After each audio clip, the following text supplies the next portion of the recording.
സമയം ആലപ്പുഴയിൽ നിന്ന് ഹൈബ്രിഡ് കഞ്ചാവ് പിടിച്ചിട്ടുണ്ട്. അത് ക്രിസ്റ്റീന തസ്ലീമ സുൽത്താൻ, അങ്ങനെയാണോ അവരുടെ പേര്? സുൽത്താന അങ്ങനെയാണോ പേര്? നല്ല പേരാണ്. 2 കോടി രൂപയുടെ ഹൈബ്രിഡ് കഞ്ചാവാണ് പിടിച്ചിരിക്കുന്നത്. അതിനകത്ത് ട്വിസ്റ്റ് എന്ന് പറയുന്നത്, ഇവരുടെ മൊഴി രേഖപ്പെടുത്തിയപ്പോൾ ഇവർ പറഞ്ഞു സിനിമാ താരങ്ങളുമായി ബന്ധമുണ്ട്. പ്രധാനപ്പെട്ട 2 നടന്മാരുടെ പേര്, അവർ നേരത്തെയും വാർത്തകളിൽ ഈ ലഹരിയുമായി ബന്ധപ്പെട്ട വാർത്തകളിൽ നിറഞ്ഞു നിൽക്കുന്ന 2 പേരാണ്. ഒന്ന് ഷെയിം ടൗൺ ചാക്കോ, പിന്നെ ശ്രീനാഥ് ഭാസി. ഇവർക്ക് 2 പേർക്കും താൻ ലഹരി എത്തിച്ചു കൊടുത്തിട്ടുണ്ട്. 2 പേരും എൻ്റെ കസ്റ്റമേഴ്സാണെന്നാണ് ഇവർ പറയുന്നത്. അപ്പോൾ എന്താണ് പുതിയ അതിൻ്റെ വിവരങ്ങൾ, കൂടുതൽ വിവരങ്ങൾ? ഈ നമ്മൾ കഴിഞ്ഞ പ്രാവശ്യം ഇതിനെക്കുറിച്ച് ഹൈബ്രിഡ് കഞ്ചാവിനെ കുറിച്ച് സംസാരിച്ചപ്പോൾ ഒരു ക്ലാസ് എടുത്തു കൊടുത്തതാണല്ലോ. ക്ലാസ് എടുത്തു എന്ന് പറഞ്ഞു. ക്ലാസ് എടുത്തു എന്നാണ് അന്ന് വന്നൊരു അത് കണ്ടു കഴിഞ്ഞാലേ അതിൻ്റെ ഒരു, എനിക്ക് തോന്നുന്നത് അത് നമ്മളിരുന്ന് സംസാരിച്ച് ദൈർഘ്യമുള്ള ഒരു വീഡിയോ ആയിരുന്നു. അതിനകത്ത് ഒരു 70% അതിൻ്റെ ക്ലാസ് ആയിരുന്നു. ആളുകൾ അറിഞ്ഞിരിക്കണമെന്ന് ഇതെന്താണെന്നൊക്കെ അറിയണ്ടേ, ചുമ്മാ ഇത് എന്താണെന്ന് മനസ്സിലാവാതെ. ഇതിപ്പോൾ പിന്നെ നാർക്കോട്ടിക് CI മഹേഷ്, ആലപ്പുഴയിലെ നാർക്കോട്ടിക്കിൻ്റെ എക്സൈസിൻ്റെ നാർക്കോട്ടിക് ടീമുണ്ട്. അപ്പോൾ നാർക്കോട്ടിക്കിൻ്റെ CI ആയിട്ടുള്ള മഹേഷിൻ്റെ നേതൃത്വത്തിലുള്ള സംഘം ഇന്നലെ ഓമനപ്പുഴ തീരദേശ റോഡിലുള്ള റിസോർട്ടുകളൊക്കെ കയറി പരിശോധന നടത്തി. പരിശോധന നടത്തിയെന്നല്ല, കയറി നിരങ്ങി അവരരിച്ചു പിറക്കി. അവർക്ക് ഒരു ഇൻഫർമേഷൻ ഉണ്ടായിരുന്നു, ഹൈബ്രിഡ് കഞ്ചാവ് വൻതോതിൽ ആലപ്പുഴയിൽ എത്തിയിട്ടുണ്ട് എന്നുള്ളത്. അങ്ങനെയാണ് അവിടുത്തെ ഒരു റിസോർട്ട് ഗാർഡൻ, പേരൊക്കെ ആരും പറയാറില്ല, നമ്മൾ പറയും ഗാർഡൻ്റെ അകത്ത് കയറി. രാത്രി ഗാർഡൻ്റെ അകത്ത് കയറിയപ്പോൾ ഗാർഡൻ്റെ അകത്തു നിന്നാണ് ഈ സാധനം കിട്ടിയത്. അപ്പോൾ ഇത് 3 കോടിക്ക് മുകളിലുണ്ട്. 3 കോടിക്ക് മുകളിലുണ്ട്, 2 അല്ല 3 കോടിക്ക് മുകളിൽ ഇതിൻ്റെ വില മതിക്കും. ഇത്രയും വലിയ വിലയുള്ള സാധനമാണിത്. ഞാൻ അന്നും പറഞ്ഞല്ലോ, ഹൈബ്രിഡ് കഞ്ചാവ് എന്ന് പറയുന്നത് ചെറിയ സാധനമല്ല. സാധാരണ കഞ്ചാവിൻ്റെ 20 മടങ്ങ് ശേഷിയുള്ള ഒന്നാണ് ഈ ഹൈബ്രിഡ് കഞ്ചാവ് എന്ന് പറയുന്നത്. സാധാ കഞ്ചാവൊക്കെ ഒരു തവണ വലിക്കുന്നതിൻ്റെ 3 ഇരട്ടി പ്രഹരം അല്ലെങ്കിൽ 20 ഇരട്ടി പ്രഹരം ഇക്കാര്യത്തിൽ ഉണ്ടാവും. അതാണ് നമ്മൾ സിനിമാ മേഖലയിലുള്ള ഒരാളെയാണല്ലോ അന്ന് പറഞ്ഞപ്പോഴാണ് ഹൈബ്രിഡ് കഞ്ചാവിനെ കുറിച്ച് സംസാരിച്ചത്. അപ്പോൾ അവിടെ നിന്ന് പിന്നെ അവിടെ റിസോർട്ടിലെ റൂമിൽ നിന്നും ഇവരുടെ കയ്യിലെ വെള്ളപ്പൊതി, വൈറ്റ് പൊതിയിൽ പൊതിഞ്ഞ് ടേപ്പ് കൊണ്ട് ഒട്ടിച്ചിരിക്കുകയായിരുന്നു.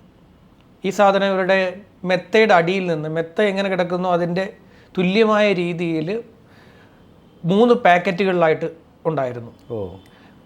ഇവരുടെ പിന്നെ ഇവരുടെ ക്രിസ്റ്റീന പിന്നെ സുൽത്താന എന്നല്ല, ക്രിസ്റ്റീന എന്ന് വിളിക്കുന്നത് അവരുടെ ചെല്ലപ്പേരാണ്. തസ്ലീമ സുൽത്താന എന്നാണ് അവരുടെ പേര്. അതാണ് പേര്. തസ്ലീമ സുൽത്താന വിളിപ്പേരാണ്. അതെ. അവര് കണ്ണൂർ സ്വദേശിനിയാണ്. മീഡിയ പറയുന്ന പോലെ ചെന്നൈക്കാരിയല്ല. ചെന്നൈയിൽ അവർ താമസിക്കുന്നു എന്നേ ഉള്ളൂ. അവർ കണ്ണൂരുകാരിയാണ്. അവർക്ക് എതിരെ നേരത്തെ കേസുണ്ട്. എറണാകുളത്ത് ഒരു പിന്നെ സെക്സ് റാക്കറ്റ് കേസുണ്ട്. സെക്സ് റാക്കറ്റ് കേസ് എന്ന് വെച്ച് കഴിഞ്ഞാൽ ഒരു പെൺകുട്ടിക്ക്, പ്രായപൂർത്തിയായ പെൺകുട്ടിയാണ്, അവർക്ക് ലഹരി ഉപയോഗിപ്പിച്ചു മറ്റൊരാൾക്ക് കൈമാറി എന്നാണ് ആ കേസ്. ഇവർ ലഹരി നൽകുകയും തുടർന്ന് ഈ ലഹരിയുടെ ഇതിലായിപ്പോയ പെൺകുട്ടിയെ മറ്റൊരാൾക്ക് ഇവർ കൈമാറുകയും ചെയ്തു എന്നുള്ളതാണ് ഇവർക്കെതിരെ ഉണ്ടായിട്ടുള്ള എറണാകുളത്തെ കേസ്. ഇവരൊരു സിനിമാ നടിയാണ്, അറിയോ? ഇവർ സിനിമയിൽ അഭിനയിച്ചിട്ടുണ്ട്. അത് ശരി. ഇവർ കുറച്ച് സിനിമകളിലൊക്കെ മുഖം കാണിച്ചിട്ടുള്ള ആളാണ്. ഇവരെപ്പോഴും ശ്രദ്ധിച്ചാൽ മനസ്സിലാവും, ഒരു കറുത്ത കണ്ണാടി ഇവർ ഉപയോഗിക്കും. കറുത്ത കണ്ണാടിയാണ് അവരുടെ സ്ഥിരമായിട്ടുള്ള ഉപയോഗം. പിന്നെ കറുത്ത വസ്ത്രമാണ് അവർക്ക് സ്ഥിരമായി ഉപയോഗിക്കാറുള്ളത്. എനിക്ക് തോന്നുന്നു ഇപ്പോൾ പിടിച്ചപ്പോഴും കറുപ്പായിരുന്നു. അപ്പോൾ ഇവരുടെ സിനിമാ മേഖലയിൽ ഇവരൊരു ഈ സ്ക്രിപ്റ്റ് വിവരിക്കുന്ന ആളെന്നാണ് അറിയപ്പെടുന്നത്. പ്രോംപ്റ്റ് ചെയ്യുന്ന ആളോ? അല്ല, സ്ക്രിപ്റ്റ് ട്രാൻസ്ലേറ്റർ ആണ്. അങ്ങനെയാണ് ഇവരറിയപ്പെടുന്നത്. ഇവർക്ക് കുറച്ച് ഭാഷകൾ കൂടുതൽ അറിയാം, പല ഭാഷകൾ അറിയാം. അപ്പം മറ്റ് ഭാഷകളിൽ നിന്നുള്ള അല്ലെങ്കിൽ മറ്റ് ആർട്ടിസ്റ്റുകൾക്ക് ഇത് വിവരിച്ചു കൊടുക്കുക എന്നുള്ളതാണ് ഇവരെ അവിടെ അറിയപ്പെടുന്നത്. ഇവരത് ആ ജോലി ചെയ്യാറുമുണ്ട്, പല സിനിമാ സെറ്റുകളിൽ ഇവർ വരാറുമുണ്ട്. അങ്ങനെയാണ് ഇവർ അറിയപ്പെടുന്നത്. അപ്പോൾ ഇവരുടെ ഒരു കയ്യിൽ നിന്നും ഇത് പിടിച്ചു കഴിഞ്ഞപ്പോൾ പോലീസ് ഇവരുടെ ഈ സ്റ്റേറ്റ്മെൻറ്റുകൾ, ബാങ്ക് സ്റ്റേറ്റ്മെൻറ്റ് എടുത്തു നോക്കി. അതിൽ ശ്രീനാഥ് ബാസി, ഷൈം ടോം ചാക്കോ രണ്ടുപേരുടെയും ഇതിൽ നിന്ന് പൈസ വന്നിട്ടുണ്ട്. അക്കൗണ്ടിലേക്ക് പൈസ വന്നിട്ടുണ്ട്.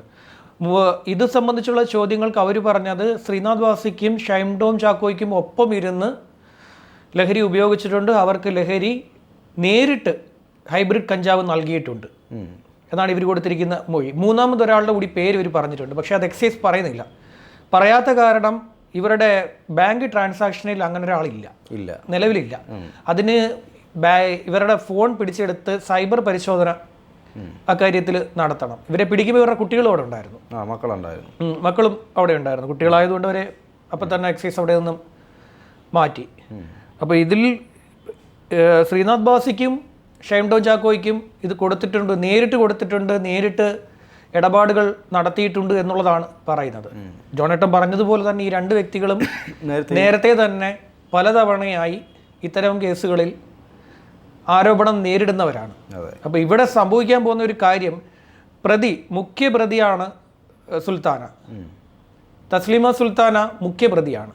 അപ്പോൾ മുഖ്യ പ്രതിയായിട്ടുള്ള ഇവർ എന്ത് ചെയ്യുമെന്ന് വെച്ച് കഴിഞ്ഞാൽ ഇവർ കൊടുത്ത മൊഴിയും അതിനെ ശരിവെക്കുന്ന തെളിവും എക്സൈസിൻ്റെ പക്കലുണ്ട്. അട്ടിമറിക്കപ്പെട്ടില്ല എന്നുണ്ടെങ്കിൽ അദ്ദേഹം ആലപ്പുഴയിൽ രണ്ടുപേരും ഹാജരാകേണ്ടി വരും. ഈ നടന്മാർ ആലപ്പുഴ നാർക്കോട്ടിക് ടീമിൻ്റെ മുന്നിൽ ഈ രണ്ട് നടന്മാരും നേരിട്ട് വന്ന് ഹാജരാകേണ്ടി വരും. അട്ടിമറിക്കപ്പെട്ടില്ലെങ്കിൽ ഈ ഇവരുടെ കേസുകളൊക്കെ അട്ടിമറിക്കപ്പെടാറുണ്ട്.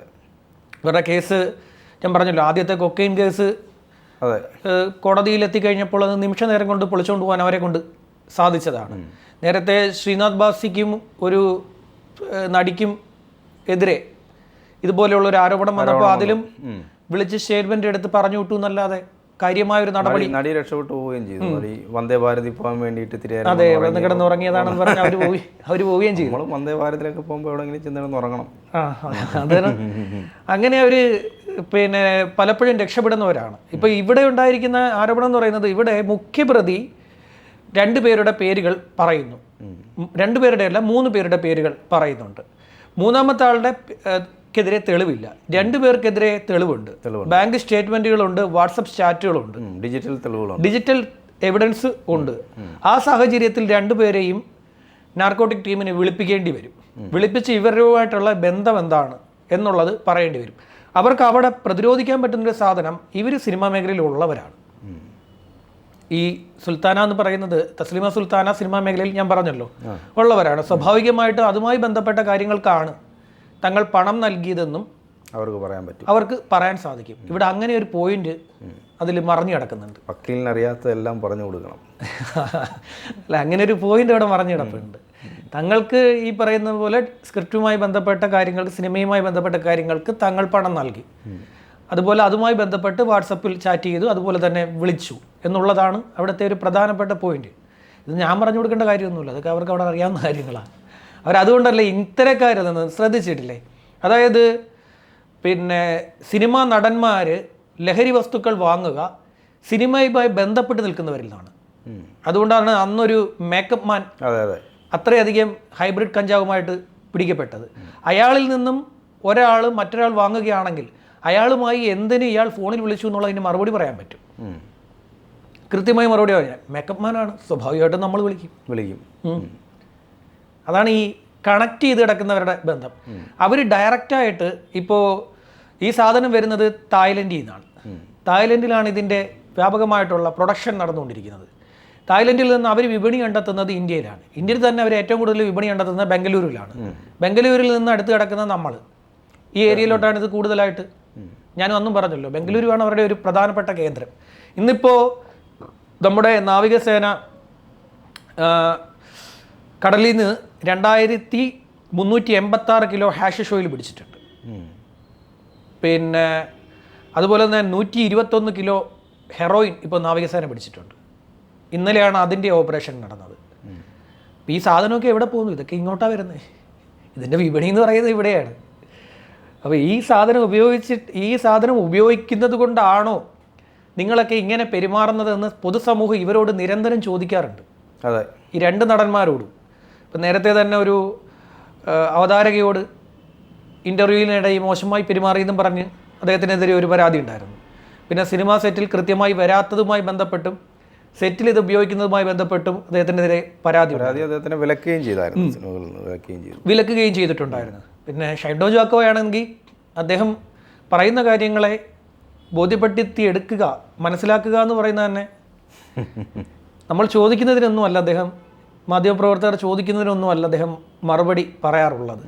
അത് മനസ്സിലാക്കി തന്നെ കുറച്ച് മാധ്യമപ്രവർത്തകർ അവിടെ പോയി ഇദ്ദേഹത്തെ ഇന്റർവ്യൂ ചെയ്ത് അദ്ദേഹത്തിന്റെ വായിലിരിക്കുന്ന സാധനങ്ങളൊക്കെ ഉണ്ട്, ഫോൺ എടുത്തെറിയുക, ഇങ്ങനെയൊക്കെയുള്ള കാര്യങ്ങൾ ചെയ്ത് പുള്ളി കൊടുക്കുന്നത് കൊണ്ട് ഇവരുടെ ഇന്റർവ്യൂവിന് നല്ല മാർക്കറ്റ്. ഇത് കണ്ടിരിക്കാൻ സമയം പോകും ആളുകൾക്ക്. അപ്പോൾ ഇതെന്ന് വെച്ച് കഴിഞ്ഞാൽ ഇത് കാണാൻ ആളുണ്ട്. അതേസമയം വിളിച്ചിരുത്തി ഈ പിന്നെ മുരളി ഗോപിയെ പോലെയുള്ള ഒരാളെയൊക്കെ വിളിച്ചിരുത്തി ഒരു ഇന്റർവ്യൂ എടുത്തു കഴിഞ്ഞാൽ അത് അധികം ആളുകൾ കാണത്തില്ല. അത് വളരെ ഭൗതികമായിരിക്കും. അദ്ദേഹത്തിന്റെ സംസാരമൊക്കെ ഭൗതികമായിരിക്കും. അതുപോലെ മറ്റു ചില നടന്മാരെ വിളിച്ചിരുത്തിയാലും അവരുടെ സംസാരമൊന്നും ആളുകൾക്ക് രസിക്കത്തില്ല. അപ്പോൾ ഇദ്ദേഹത്തിന്റെ സംസാരം രസിക്കാനുള്ള കാരണം എന്താണെന്ന്, ഇതൊക്കെയാണോ കാരണമെന്ന് പൊതുസമൂഹം നിരന്തരമായി ചോദിക്കുന്നുണ്ട്. അപ്പം അദ്ദേഹം അത് ഉപയോഗിക്കുന്നതെന്നും നമ്മൾ പറയുന്നില്ല. ഉപയോഗിക്കാതിരിക്കുകയോ ആയിരിക്കാം. എന്താണെങ്കിലും അദ്ദേഹത്തിനെതിരെ അങ്ങനെ ഒരു ആരോപണം ഉണ്ട്, ദീർഘകാലമായി ഉണ്ട്. അതിനിടെയാണ് ഇത്തരത്തിലുള്ള വ്യക്തികളുമായി അദ്ദേഹം ബന്ധം പുലർത്തുന്നുണ്ട് എന്നൊരു കാര്യം വരുന്നത്. അപ്പോൾ ഇവർ കൊണ്ടുവന്നിരിക്കുന്നത് ബംഗളൂരുവിൽ നിന്നാണ്. ബംഗളൂരിൽ നിന്നും കൊച്ചിയിലേക്ക് എത്തിച്ച സാധനം അവരിത് ആലപ്പുഴയിലേക്ക് കൊണ്ടുവന്നു. ആലപ്പുഴയിൽ കൊണ്ടുവരാനുള്ള കാരണം ആലപ്പുഴയിലെ ടൂറിസം മേഖലയിൽ ഇതിന് വലിയ മാർക്കറ്റുണ്ട്. അതായത് ആലപ്പുഴയിലെ വിവാദമായി നിൽക്കുന്ന റിസോർട്ടുകളിൽ താമസിക്കാൻ എത്തുന്ന ആളുകൾക്ക് ഇതിനും കൂടി ലക്ഷ്യം വെച്ചതുകൊണ്ടാണ് ആലപ്പുഴ കേന്ദ്രീകരിക്കുന്നത്. ഫിറോസിന്റെ പേര് പറയുന്നത് അത് മണ്ണഞ്ചേരി സ്വദേശി, ആലപ്പുഴ മണ്ണഞ്ചേരി സ്വദേശി, 26 വയസ്സേ അയാൾക്ക് പ്രായമുള്ളൂ. എനിക്ക് തോന്നുന്നു സുൽത്താനയ്ക്ക് ഒരു 40 മേളിൽ പ്രായം ഉണ്ടാവും, 42 വയസ്സുണ്ടാവും. 42 വയസ്സുള്ള ഒരു സ്ത്രീയാണ്. അപ്പോൾ ഈ ഫിറോസ് എന്ന് പറയുമ്പോൾ മണ്ണഞ്ചേരി സ്വദേശി എന്ന് പറയുമ്പം ഈ ഏരിയ അറിയാമല്ലോ. ആ ഏരിയ ഓമനപ്പുഴ ഏരിയ എന്ന് പറയുമ്പം ആ ഒരു ഇതിലേക്ക് വരുമ്പം പിന്നെ റിസോർട്ടുകൾ ധാരാളമുണ്ട്, ഒട്ടനവധി റിസോർട്ടുകളുണ്ട്. ചില റിസോർട്ടുകളൊക്കെ വിവാദ നായകന്മാരായിട്ടുള്ള സ്ഥലം കൂടിയാണ്. ചില റിസോർട്ടുകൾക്കൊക്കെ വിവാദ പശ്ചാത്തലം ഉണ്ട് അവിടെ. അപ്പോൾ അത്തരത്തിലുള്ള മേഖലയിൽ ആളുകൾ എത്തുന്നത് ഇതിനൊക്കെ വേണ്ടിയാണ് എന്ന് ശരിവെക്കുന്ന തരത്തിലാണ് ഇപ്പം വന്നിരിക്കുന്നത്. കൊച്ചിയിലാണെങ്കിൽ കൊച്ചിയിൽ നിന്നും ഇത് പോകുന്നത് സിനിമാ മേഖലയിലേക്കാണെന്നാണ് പ്രധാനമായും പറഞ്ഞിരിക്കുന്നത്. അത് നേരത്തെ തന്നെ എക്സൈസിൻ്റെ ആരോപണമാണ്. ആലപ്പുഴയിൽ പിടിച്ചെനിക്ക് തോന്നുന്നു ഏറ്റവും വലിയ ഹൈബ്രിഡ് കഞ്ചാവിൻ്റെ കേസാണിത്. നേരത്തെ അവിടെ വ്യാപകമായി MDMA ഒക്കെ പിടിച്ചിട്ടുണ്ട്. MDMAയും മറ്റ് സാധാരണ കഞ്ചാവും ഒക്കെ ധാരാളമായി പിടിച്ചിട്ടുണ്ടെങ്കിലും ഇത് ഇത്രയും വലിയ അളവിൽ പിടിച്ച ഒരു കേസാണ് ഈ പറഞ്ഞ സാധനം. അപ്പോൾ ഇവർ പിന്നെ ചെന്നൈ ബേസായിട്ട് നിന്നാലും ഇവർ ബംഗളൂരിൽ നിന്ന് ഇവർക്ക് കൊണ്ടുവന്നിരിക്കുന്ന സാധനം ഇവർക്കിത് എത്തിച്ചു കൊടുത്തിരിക്കുകയാണ്. ഇവർക്ക് കൊച്ചിയിൽ ഇത് എത്തിച്ചു കൊടുത്തു. കൊച്ചിയിൽ നിന്ന് ഇവർ ആലപ്പുഴയ്ക്ക് വന്നു. അപ്പോൾ ഈ ബംഗളൂരിൽ നിന്ന് ആരെ എത്തിച്ചു എന്നുള്ളതാണ് ഇനി കണ്ടുപിടിക്കേണ്ടത്. സാധാരണ ഇത്തരം കേസിലൊന്നും ഈ പറയുന്ന അത് കണ്ടുപിടിക്കാൻ പോകില്ല. ഇപ്പം മിക്കവാറും ഈ 2 പ്രതികളിൽ ഈ കേസ് ഒതുങ്ങും. ഇവർ കുറച്ചു കാലം ജയിലിൽ കിടക്കും. ജയിലിൽ കിടന്നിട്ട് അവരിഞ്ഞ് പുറത്തിറങ്ങി പിന്നെ അവർക്ക് കേസ് ഒരു കഞ്ചാവ് കേസിലെ പ്രതി എക്സൈസിന്റെ മുഖത്ത് നോക്കി പറഞ്ഞത് ഞാൻ ഇനിയും കഞ്ചാവ് കേസ് അറിയുന്നു പറയും. അപ്പോൾ എക്സൈസ് ഇവനെ ഇങ്ങനെ കുറച്ചു നേരം നോക്കി. അപ്പോൾ അവൻ പറഞ്ഞ് എനിക്ക് കേസ് കിടത്തേണ്ടിയിരുന്നു, സാറെനിക്ക് ചെലവ് നോക്കിയോ കേസ് കിടത്തെ, എനിക്ക് കേസ് കിടത്തണമെങ്കിൽ പൈസ വേണം, അതിന് ഞാൻ വീണ്ടും വിൽക്കും. അത് ഒരു പോയി ഇത്തരം കേസുകളിലൊക്കെ ഇവർ പുറത്തിറങ്ങും. അവർ പുറത്തിറങ്ങിയാൽ പിന്നെ ഇത് തന്നെ പരിപാടി. അവിടെ ഇവരെ ജയിലിൽ വിട്ടാലുള്ള ഒരു വലിയ പ്രശ്നം എന്താണെന്ന് വെച്ച് കഴിഞ്ഞാൽ ഇവർ അവിടെ പോയി ഇതിനേക്കാൾ വലിയ ശൃംഖല ഉണ്ടാക്കിക്കളയും. അവിടെ ഇതിനേക്കാൾ വലിയ കുഴപ്പക്കാർ കിടപ്പുണ്ട്. ഇവരവിടെ പോയി അവരുമായിട്ട് കൂട്ടുകൂടും. പിന്നെ ഇതെല്ലാം കൂടെ ഒരു വലിയ ചെയിനാവും. ഇപ്പൊ 10 പേരുണ്ടെങ്കിൽ ഇവർ ഇറങ്ങി വരുമ്പോഴത്തേക്ക് 20 പേരായിട്ട് അത് മാറും. വലിയ ഓപ്പറേഷനാവും. ഇതിപ്പോ 2 ജില്ലകളിൽ മാത്രമേ, എറണാകുളവും ആലപ്പുഴയും മാത്രമേ സുൽത്താനെ ലക്ഷ്യം വെച്ചിട്ടുള്ളൂ. പോയി ഇറങ്ങുന്ന സുൽത്താന 14 ജില്ലയും ലക്ഷ്യപ്പെടും. കച്ചവടം വിപുലീകരിക്കും. അതാണ് ഇതിൻ്റെ ഒരു വലിയ പ്രശ്നം. ജയിലിൽ വിട്ട് കഴിഞ്ഞുള്ള പ്രശ്നം ഇതാണ്. ഇതെന്തായാലും രഹസ്യമായിട്ട് ഇത് ഒറ്റാണ്. എറണാകുളത്ത് നിന്ന് ഇവർ വന്നപ്പോൾ തന്നെ ഒറ്റ കൊടുത്തു. ഇല്ലെങ്കിൽ ഈ ഭാഗത്ത് ആ ഒരു ഭാഗം മാത്രം കേന്ദ്രീകരിച്ച് എക്സൈസ് ഇത്രയും വലിയ തെരച്ചിൽ നടത്തത്തില്ല. നടത്തത്തില്ല. ഇത്രയും വലിയ തെരച്ചിൽ ഒരേ സമയത്ത് തന്നെ എല്ലായിടത്തും കയറി പരിശോധന നടത്തത്തില്ല. ഒരു കൃത്യമായ വിവരം ഉണ്ടായിരുന്നു, ഒരു സ്ത്രീയും ഒരു പുരുഷനും എന്ന് പറഞ്ഞിട്ടുണ്ടായിരുന്നു. അതനുസരിച്ചുള്ള റെയ്ഡാണ് കഴിഞ്ഞ ദിവസം അവിടെ അരങ്ങേറിയത്. കഴിഞ്ഞ ദിവസം നമ്മൾ ആ ഹൈബ്രിഡ് കഞ്ചാവിനെ കുറിച്ച് പറഞ്ഞപ്പോൾ ഇത്രയൊക്കെ വിലയുണ്ടോ എന്ന് ആളുകൾ ചോദിച്ചു. അവർക്ക് നേരെ പോയി ജീവിക്കുന്നവർക്ക് അതിനെക്കുറിച്ച് അറിയത്തില്ല. അവർക്ക് ഇതിനെക്കുറിച്ച് അറിയേണ്ട കാര്യമില്ല, അവരത് ഉപയോഗിക്കാറുമില്ല. അങ്ങനെ കേൾക്കുമ്പോൾ അവരും അന്തം വിട്ടു. ഇത്രയൊക്കെ വിലയുണ്ടോ ഈ പച്ചലക്കയെന്ന്? ഭയങ്കര വിലയാണ്. ഒരു തായ്ലൻഡിൽ നിന്ന് ഇങ്ങോട്ട് ഇറങ്ങുമ്പോൾ തന്നെ കോടികൾ മറിച്ചുകൊണ്ടാണ് ഈ സാധനം ഇങ്ങോട്ട് ഇറങ്ങുന്നത്. ഇപ്പോൾ സുൽത്താനയുടെ കയ്യിൽ നിന്ന് 3 കിലോ 3 കിലോയ്ക്ക് മുകളിലേക്ക് കിട്ടിയിട്ടുള്ളൂ. പക്ഷേ ഇന്ത്യയിലേക്ക് ഈ സാധനം വരുന്നത് തായ്ലൻഡിൽ നിന്ന് ഒരു 3 കിലോ ആയിട്ടൊന്നും അല്ലല്ലോ, വന്നിറങ്ങുന്ന ആ രീതിയിലാണ്. അപ്പോൾ ഇത് ഉപയോഗിക്കുന്നവർക്ക് ഉണ്ടാകുന്ന ഒരു കാര്യം ഞാൻ പറഞ്ഞുതരാം. ഇവർക്ക് ഈ സാധനം ഉപയോഗിക്കുന്നവർ അമിതമായി വിയർക്കും. അമിതമായിട്ട് ഇവർക്ക് വിയർപ്പുണ്ടാവും, ശരീരത്തിൽ നിന്ന് അമിതമായ വിയർപ്പുണ്ടാവും. അത് ഈ സാധനത്തിന് എല്ലാം വലിയ കുഴപ്പമാണ്. ഇത് MDMA-ക്കാൾ വലിയ കുഴപ്പമാണെന്നാണ് പറയപ്പെടുന്നത്. MDMA-ക്കാൾ വലിയ കുഴപ്പം ചെയ്യുന്ന ഒന്നാണ്. നമ്മുടെ ഈ പറയുന്ന മാനസികാവസ്ഥയെ, അതിൻ്റെ ഓർഡറിനെ തെറ്റിച്ച് കളയും. ഓർഡറിനെ തെറ്റിച്ച് കളയും. ഇത് ദീർഘകാലം ഉപയോഗിക്കുകയാണെങ്കിൽ ഭ്രാന്ത് പോലെയുള്ള അവസ്ഥയുണ്ടാകും. നമ്മൾ ചെയ്യുന്നത് മാത്രമാണ് ശരി എന്നൊരു ചിന്ത വരും. നമ്മൾ ചെയ്യുന്നത് മാത്രം ശരിയാണെന്ന് വിചാരിക്കും.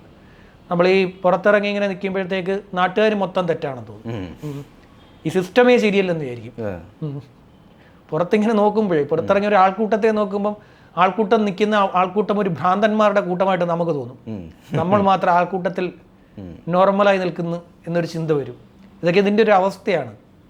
ഇതിൻ്റെ ഒരു സാഹചര്യം ഇങ്ങനെയൊക്കെയാണ്. ഏതായാലും ഷൈൻ ടോമും ശ്രീനാഥ് ഭാസിയും വീണ്ടും പെട്ടു എന്ന് ഞാൻ പറയില്ല. വാർത്തകളിൽ നിറയുന്നു.